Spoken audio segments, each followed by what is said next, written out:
Hi everyone, this is Jane here. Just thought I would come on and do a quick little video. It won't be too long, just to show you something that I've been working on my steampunk journal, and I've been sewing in the signatures. I've made all the signatures and I've started to sew them in. I decided not to show you all of that because it's a video that I've done lots of times before, and I will link below at least one of them where I've shown you how to sew in the signatures and to do the 3-hole pamphlet stitch and all of that. But I just thought I'd show you this because this is well, I think it's interesting, how to kind of save it if you have forgotten to put something in.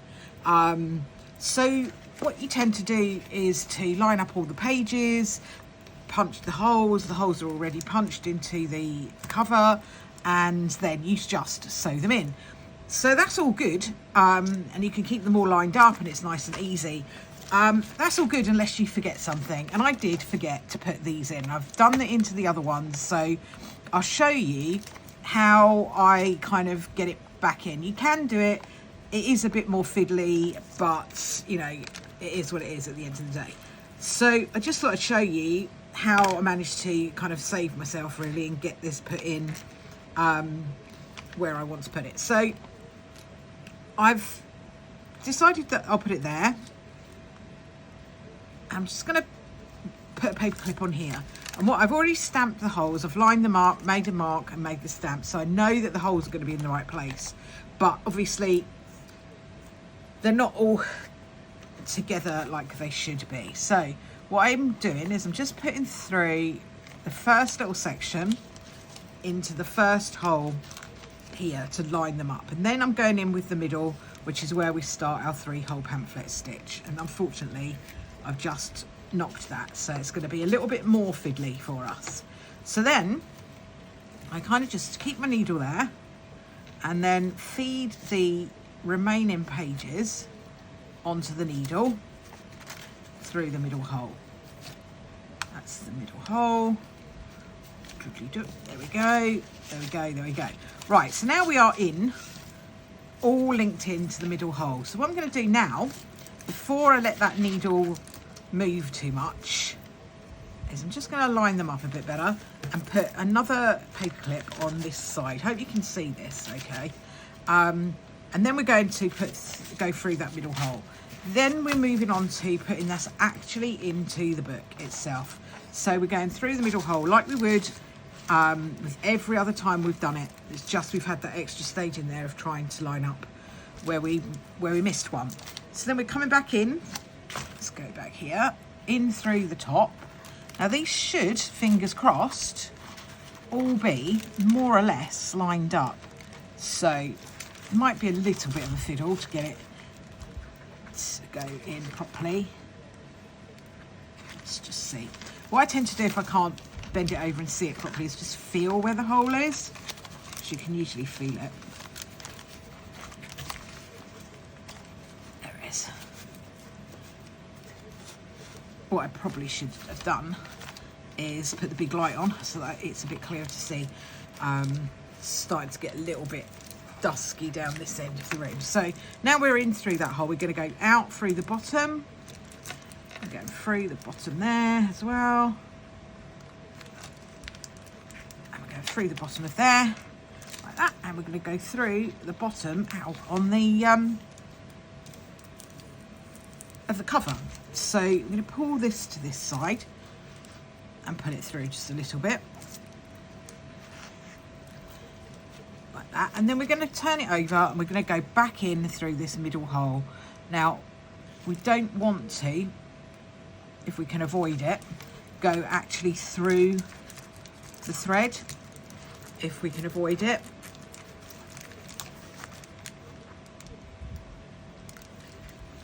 Just going to go back in through that middle hole. You just have to kind of seek it out, really, until you come back through.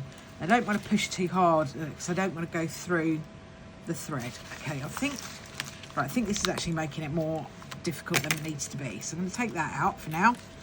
Let's just see where we are. I'm going to pull that out of there.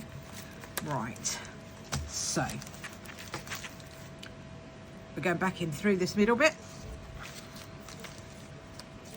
I'm going to go through that middle hole there and then through the middle hole here. Really try not to go through that thread. So it is a little bit fiddly sometimes when you haven't had it all pinned together and you've had to kind of mess about with it a little bit. It can be a little bit fiddly. So we've managed to get it through. We want these either side. We can see that these are not, this hasn't actually gone through the thread. So when I'm using the usual wax threads that I use, that you don't really have too much of a problem with going through the threads, but I'm using an embroidery thread here, which is obviously like made up of lots of different bits of, you know, strands. So that is a bit more difficult. Yeah, see, it has gone through there. So you can't always tell. Sometimes you just have to pull it through a little bit more to see.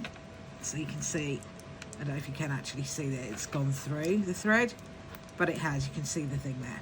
So all you do is you find it and you pull it out. If the worst comes to worst, you go right back and re-thread it again.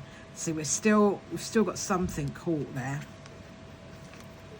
I think. Let's see. No, I think we might be all right now. You can tell because it should, if you pull this up and then pull that through, it should go through nice and easily. So I think we're all right. So I'm going to just, what I tend to do is also just have a quick flick through and make sure we're all up the right way and that nothing's sort of upside down, nothing's in a place that shouldn't be, that's open at the top. Hot air balloons are the right way up, all of that is the right way up. So that's all good. So then all we do then is just tie 2 little knots. When I'm done and I put the charms in the centre, because I always put a little charm in here, I'll then tie it off another time just to make it really, really secure. And then what I tend to do to sort of train the pages a bit more so that they are closed, I tend to put a paper clip or a big paper clip or a normal sort of one of these sort of size to just hold it so they're shut, and that trains those pages to be closed. We'll up in the end need to do a little weeny bit of trimming here. So these signature dividing, like the signature cover pages, I always leave them a little bit long because sometimes I fold them and make a pocket, or I might do some fancy edging. So I don't mind that they're a little bit longer and they can be trimmed up later. So that's not a problem. I'm just going to put a clip on here to fold these down. And we do have a little bit of the pages being a little bit too long. I did sort of try to trim them off, but it looks like they've not quite trimmed off properly. It doesn't matter, because I can still put them in the paper trimmer and trim those pages down a little bit more so that they fit in a better way. So here we've got the pages, and what I would do is I'll put them in the paper trimmer. I think I've still got the paper trimmer out, actually. I could do that now. Let me put the needle away. I don't like leaving those laying about. That can go there. That can go there. Right, let's see if we can just trim this up a little bit and make it a little bit neater. I don't know whether you're going to be able to see this properly because I need to get right down low. What I need to do is just line that up and trim off the excess. Yeah, see, it's not really doing it. In that case, what we'll do, quite sure why it's not trimming down. Let's try doing it there. Just can't get it quite closed enough to get down to that last page. So, you know, if all else fails, just take out the scissors and trim. And if this looks a little bit rough later on, what we can do is we can get a sanding block and we can just rough up the pages so that we can just buff them down to the right sort of length. Let's just get rid of this, get rid of this, get rid of this, and get rid of that down there. That's all that. Right, okay. So now what we need to do is to close our pages, put the clip on. Yeah, so that's already a bit more, it's a bit straighter, so that's better. And they will all just stay there until I go back to it and start doing some more work on it. And then we'll sort out these other little bits here that need to be trimmed out, or done something more fancy with. Sometimes I like to do like a fancy border or something on those, or attach some lace or something. It won't be lace in this one because this is steampunky, so I'm not quite sure what we do that, but have a think about that and decide what to do later on. So hopefully that's been interesting, sort of how to save yourself when you've got a bit of an issue with forgetting to put something in. You can always save it, and at the end of the day it's just paper and you can find a way. I would have found a way to use those envelopes in a different way, maybe just like doing a fold out pocket or something with them. So always possible to find a way to solve your problem. Thank you very much for watching. I hope you've enjoyed having a really quick look at sewing something into a junk journal, signatures into a junk journal rather. And I will link below where I've done a whole process of exactly how to do all of that, measuring the threads, doing the holes, all of that, so that you can see the whole process. Thanks very much for watching. If you wouldn't mind giving a like, a subscribe, a follow, all of that stuff would be lovely and helpful. And I'll see you all soon. Bye for now.